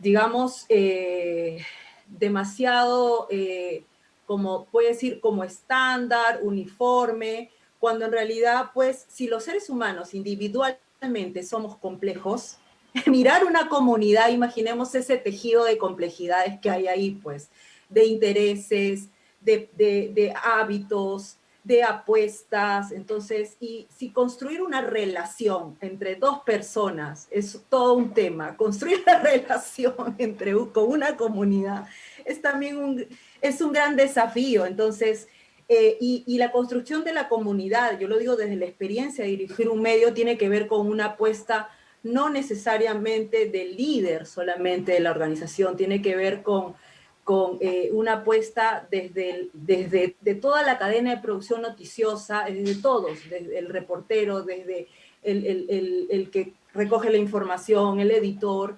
el editor de audiencia y comunidad, ¿no? Y coincido con Patricio en que el término audiencia está más asociado al marketing. Sí, totalmente, es ahí, ese lenguaje está más relacionado. Y de hecho, pero entonces yo imagino que la diferencia tiene que ver en la construcción de una relación, ¿no? Y en la valoración que hay, la valoración mutua, ¿no? La construcción de la confianza, el sentido de la pertenencia, ¿no? Eso. Y bueno, aprovecho un poco mi participación para decir que en la participación de Patricio me pareció súper interesante para reflexionar, ¿no? Sobre qué es el periodismo independiente, pero sobre todo las diversas formas en que ha existido a lo largo de la historia y las características actuales, ¿no? Y ahí, aunque no tiene que ver con tu pregunta específicamente, Yasmín, me gustaría también decir que creo que si bien es cierto, un medio de comunicación que busca ser sostenible la mano de sus lectores, de los ciudadanos, de su comunidad, si bien es cierto, claro, entonces la dependencia es, ahora vamos a depender de los ciudadanos que tienen sus propios intereses. Y yo creo que no es lo mismo que depender de la publicidad, por ejemplo, es mi punto de vista, ¿en qué sentido? Si se entiende una relación con una comunidad desde también lo que corresponde, el rol que cumple cada quien. El rol de un medio de comunicación y de un medio de comunicación, vamos a ponerle comunicación, chiquito, grande, el tamaño con el que se le quiera ver, es precisamente garantizar la independencia editorial, que quiere decir dar cuenta de aquello que es relevante, y en ese sentido tener la libertad de defenderlo a lo largo de la cobertura de un tema o elegirlo por el sentido de relevancia y pertinencia, entendiendo que el periodismo está al servicio del interés público, ¿no? Incluso puede ser que el defender ese interés público no le pueda gustar a un sector de tu comunidad, de los que te siguen, ¿no? Quizás un sector de la comunidad, vamos a ver el caso Vizcarra. ¿Por qué no hablamos del caso Vizcarra, del presidente saliente, de Martín Vizcarra? ¿No? Puede ser que un sector de lectores considerara que hacer una investigación sobre casos de corrupción relacionados al expresidente Vizcarra, ¿no? Podría hacer tambalear el régimen y eso haría tambalear la democracia. Pero digamos, tú siendo un periodista que tienes información que es relevante, que se sustenta en los hechos, que es contundente, ¿vas a dejar de informar eso porque a un sector de tu comunidad que sigue, digamos, tus apuestas, no le va a gustar, digamos, lo que tú vas a publicar? Obviamente que estamos hablando de la independencia periodística a costa de todo de todo ello, ¿no? Aún a costa de lo que a un sector de tu comunidad puede no estar de acuerdo, entendiendo que ejerces esa libertad e independencia con responsabilidad, entendiendo que las historias no son blanco y negro, que tienen matices y que uno tiene que ser valiente para publicar una historia con contundencia, como para decir, esta historia no la publico porque todavía es débil, no la puedo publicar, ¿no? Así sea algo que está relacionado a un personaje totalmente cuestionado, por ejemplo, no lo publico porque la verdad no tiene la solvencia necesaria para poder defenderlo a la luz pública. Entonces, en ese sentido, por lo menos cuando me gusta pensar la independencia periodística y el periodismo independiente desde ahí. Y en ese sentido creo que la diversificación es una vía importante, es decir, en estos modelos mixtos en donde se puede pensar en ingresos de la mano de los lectores, en ingresos a partir de soluciones tecnológicas, en ingresos a partir de, por ejemplo, tener una escuela en donde puedas, a partir de enseñar lo que, o compartir lo que tú sabes y lo que haces en un medio de comunicación, la gente también apueste por llevar cursos y talleres, que es muy compatible con, en este caso, la sostenibilidad de un medio y otras formas de que se puedan generar ingresos, ¿no? Entonces, pero rescato muchísimo, Patricio, gracias por la reflexión, y gracias también, Ramiro y Michelle, por tu aporte. Diana, yo le digo Diana, pero Michelle, Diana Michelle. Gracias. Gracias, Milagros. Tenemos una pregunta, seguramente Ramiro y Diana querrán plantear también. Tenemos una pregunta de Mónica Cruz, que les plantea lo siguiente: ¿qué consejos les pueden dar a los medios de comunicación independientes que recién están empezando? Una pregunta. Sí, Ramiro, adelante. Ok. A ver, un par de pinceladas sobre lo que dijo Patricio y lo que dijo también Milagros. Y yo coincido con esto que dice Milagros, ¿no? Es difícil entenderse entre dos personas y en una comunidad. Un país como el Perú, además, ¿no? Tan múltiple, tan heterogéneo, sabrás, Patricio, ¿no? Acá nos peleamos con una frecuencia impresionante. Ellos siguen en Chile también, ¿ya? Que cada sociedad tiene su particularidad, pero digamos que tal vez lo que sí existe, yo veo que ya existe, podemos comentarlo, en el Perú ya existe de algún modo este formato de manera informal, digamos. Por ejemplo, en los últimos años han aparecido webs de opinión, ¿no? Que van desde la derecha, casi ultraderecha, hasta la izquierda. Y muy gracioso porque tienen su público cautivo, ¿no? Y esto es particularmente interesante y para mí incluso divertido, ¿no? Porque en estos días, por ejemplo, que ha habido una crisis social y política que terminó con la caída de un presidente, ¿no? Las verdades alternativas son alucinantes, ¿no? O sea, es una cosa impresionante, ¿no? Por ejemplo, tú te metes a alguna web de estas que están en contra de las protestas, tiradas, por supuesto, más a la derecha. Y yo sé que en Chile también pasa eso, es interesante que cuentes algunos ejemplos. Y, por ejemplo, para algunas personas ahí, las protestas las financió George Soros, ¿no? Personas así que tú dices, ¿cuál es la explicación de esto, no? O, por ejemplo, una cosa que leí ahí, que algo así como que los agnósticos o los ateos iban a producir una especie de invasión, ya tienen que cuidarse en Chile, porque en América Latina, ya no en el Perú nomás, más o menos como los musulmanes se están imponiendo en Europa, ¿no? Ese era, y literalmente decía eso, ¿no? Eh, entonces, y hay gente que tú te sorprendes y cree eso en realidad. Yo tengo la impresión de que tanto en ese sector como en el sector que podríamos llamar con pinzas, por supuesto, más progresista, ¿ya? O más del lado de los problemas sociales, también hay verdaderas alternativas frágiles, ¿no? Es decir, lo que quiero enfatizar es que, y este es un fenómeno que tiene que ver con la red digital en general, está muy bien contado en este documental que seguramente han visto, que se llama El dilema de las redes sociales. O sea, las redes te dan lo que tú quieres, pues. Y entonces en ese mare magnum aparecen estas comunidades, ¿no? Donde tú te metes ahí y el mundo es así, pues como ellos lo explican, ¿no? Lo que a mí me preocupa justamente, y a propósito de lo que decía Milagros, es cómo creas un medio que tenga una comunidad más heterogénea y no se maneje en esa dicotomía, ¿no? En ese blanco y negro, ¿no? Es decir, aspiremos a que haya una comunidad más inteligente. Yo recuerdo que en un diario acá, un diario grande, había mucho problema por esto, entonces intentaron hacer, no sé si lo llegaron a hacer, ¿no? Una especie de comunidad de lectores.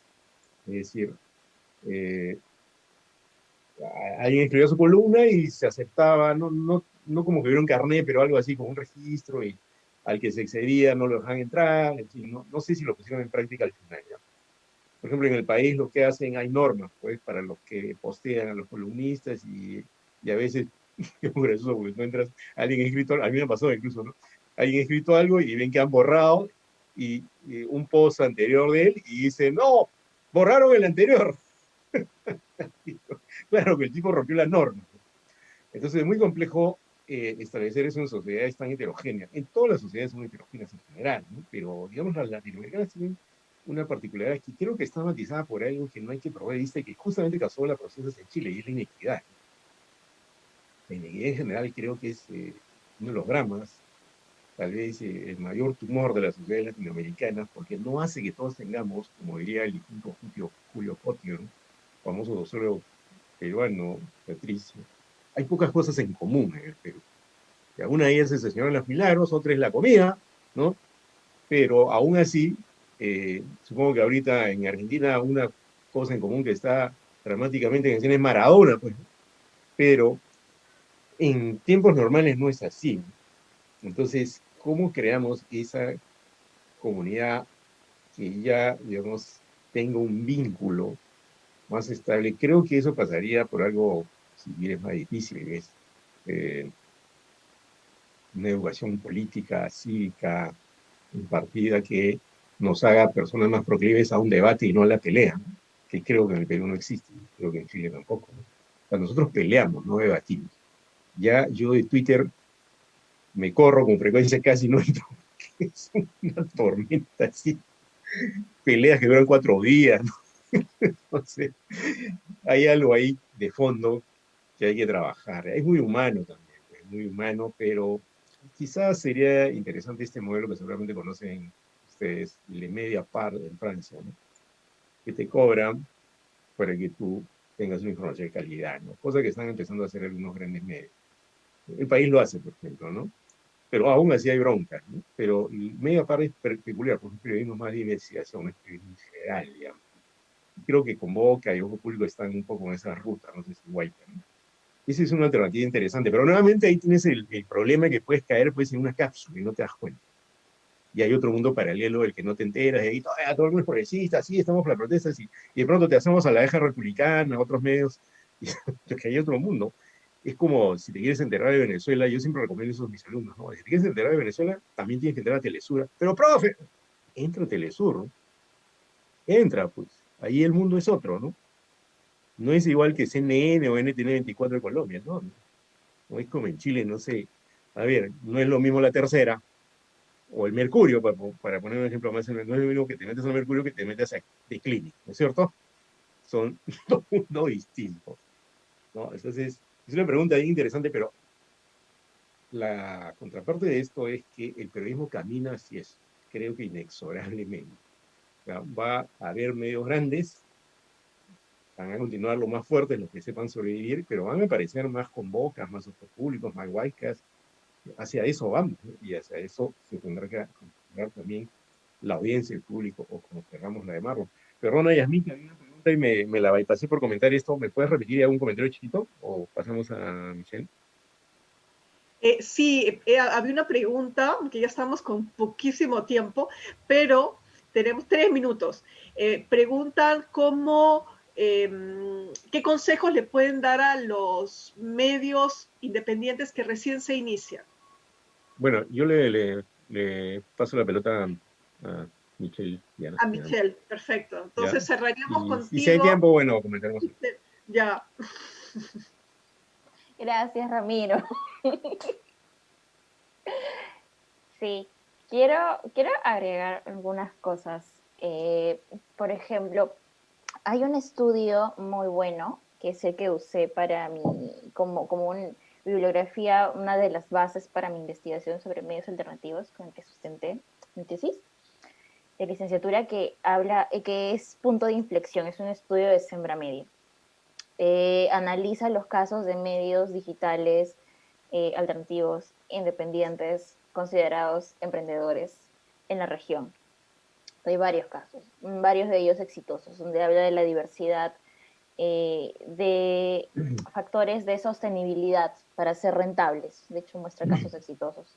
Esta crisis de pandemia ha hecho que algunos de esos modelos considerados exitosos hayan cerrado. Pero también tiene un dato muy importante y que me gustaría destacar. El 40% de las fundadoras de nuevos medios de comunicación nativos digitales son mujeres. De hecho, creo que tenemos a Milagros y que nos puede dar fe de ello. Y eso lo llevo a una conversación que tuve esta mañana con Ana Acosta, ella también es cofundadora de Wambra Radio en Ecuador, en el que empezamos a abordar este tema justamente de las comunidades, ¿sabes? Como que ha venido justo. La diferencia que tenemos las periodistas y medios de comunicación que consideramos feministas y que lo ponemos como feministas ahí de forma transparente, es que la violencia de género, los tipos de violencia, que son diversos, no son un tema de coyuntura para nosotras, son propios de nuestra comunidad. Estos problemas son parte de nuestra comunidad como mujeres, que creo que hay una larga data histórica, cultural, que demuestra que la violencia es sumamente diferenciada, enseñada, puntual, cuando se ejerce hacia mujeres, ¿no? Es diversa porque no es lo mismo ser violentada en una región urbana costeña y tener el privilegio de acceder a educación superior y que te lleva al pleno conocimiento de saber dónde denunciar, cómo denunciar, a ser una mujer indígena en una zona rural en donde apenas llega la señal de radio, televisión o un operador móvil, en donde el centro de emergencia mujer está 3 horas en bote más 2 en un bus. Entonces, estos temas de violencia de género para las feministas, para las mujeres, no es una sección, no es un tema de coyuntura, no solo se activan los 8 de marzo, los 25 de noviembre y los 28 de septiembre. Es algo con lo que hemos vivido y que, acompañadas de organizaciones que vienen trabajando este tema durante años desde sociedad civil, hemos buscado posicionar. Creo que esta comunidad de feministas y de mujeres es muy diversa. De hecho, no hay un sistema de que todas son igualitas. No, hay una diversidad de feminismos incluso, que a veces chocan, a veces coinciden. Hay diversos procesos de construcción a la par, culturales muchos de ellos, ¿no? Entonces, nosotras, creo que un claro ejemplo es lo que hemos visto ahora en la pandemia. Creo que como nunca se ha posicionado cómo se encuentran las mujeres vulneradas que conviven con sus agresores. La campaña Niñas No Madres, por ejemplo, es una campaña de posicionamiento de niñas que son menores de 10 años forzadas a ser madres. Ahora hablamos de ese tema. En los últimos 4 años han sido 5.000 niñas, más de 5.000 niñas menores de 10 años forzadas a ser madres. Hasta hace 2 años este tema era un tema que surgía, ahora se habla constantemente de ello. De hecho, en una de las conferencias de prensa que daba Martín Vizcarra cuando fue presidente, se le preguntó claramente, ¿cuántos kits de emergencia estás repartiendo? La pregunta fue de Huayca. Martín Vizcarra, siendo presidente, no supo qué responder. Le pasó la pelota a la viceministra de la mujer, tampoco supo responderla. Y es que no saben cuántos kits de emergencia, que son obligatorios para víctimas de violencia sexual, de cualquier tipo de violencia sexual, deben ser entregados. No saben cuántos se han entregado. Y claro, para nosotros este es un problema constante. Creo que todas las mujeres en algún momento hemos sido víctimas de violencia en sus diversas formas. Entonces, esto, como les reiteraba la idea, no es coyuntural. Nosotras lo trabajamos todo el tiempo. Y uno de los logros que hemos obtenido como periodistas, mujeres feministas, es que cada vez encontramos más aliadas en espacios, ya sean medios tradicionales considerados hegemónicos, incluso ahora uno de La República, que es un medio de larga data y trayectoria en Perú, tiene una sección de género. Cuando hubo el caso de una periodista que es conductora de un programa en señal abierta aquí, se la expuso en una nota en este medio, en La República. Las mismas periodistas de La República se dejaron y reiteraron y discreparon con lo que opinía el medio. O sea, incluso se podía pensar en algún momento, o sea, estamos en un contexto en el que puedes perder tu trabajo, o sea, no te puedes dar el lujo de hacer esto, si hablamos así. Lo han hecho. Entonces, creo que ya hay una comunidad que ha formado un objetivo común, y es que ya el tema de violencia de género es una constante que no podemos seguir tolerando. Y un caso muy reciente, muy reciente, lo hemos visto ahora en la crisis política que ha tenido Perú la última semana. No solamente la policía tuvo un ataque brutal hacia las y los manifestantes, ejerció abuso con 2 detenidas. Una de ellas, una niña menor de 14 años, a la que le hizo pasar la noche en una carceleta, y a otra joven a la que desnudaron e hicieron hacer ranas, en este ejercicio militar espantoso, ranas para probar que no tenía nada introducido en sus partes íntimas. O sea, es muy fuerte. O sea, esto que puede sorprender a algunas personas y que difícilmente se haya abordado, nosotras, las periodistas mujeres que nos reafirmamos feministas, lo hemos venido trabajando y lo hemos posicionado y buscamos posicionarlo y lo vamos a seguir posicionando. Entonces, ahí es cuando me refiero a una comunidad. Esto es un problema propio de nuestra comunidad como mujeres. Es algo que estamos trabajando y vamos a seguir trabajando. Sí considero que es un aporte muy valioso el decir que a audiencias es un tema de marketing. Y eso también creo que forma parte de los conceptos y las palabras que debemos empezar a romper y a deconstruir desde las aulas, ¿no? En un conversatorio anterior, justo conversábamos de esto. En las aulas de periodismo, porque no se enseña un periodismo con perspectiva de género. Es algo que uno aprende en el proceso. Y es porque este tema, esta discusión y este debate es muy reciente, es muy nuevo. Son cuestionamientos. Diana, muchísimas gracias. Ya estamos concluyendo. Sí, estamos ya con el tiempo porque empieza el otro evento, la otra mesa, ¿no? Y bueno, muchísimas gracias por tu participación. Podríamos seguir seguramente conversando, ¿no? 2 horas más, ¿no? Pero creo que ha sido muy valiosa la participación de todos ustedes, de tuya, Diana, Milagros, Ramiro y muy especialmente Patricio, ¿no? Que nos visita desde Chile, ¿no? Estamos muy contentos por ello. Agradecemos a todos los participantes y a los más de 370 asistentes que tenemos vía el Facebook.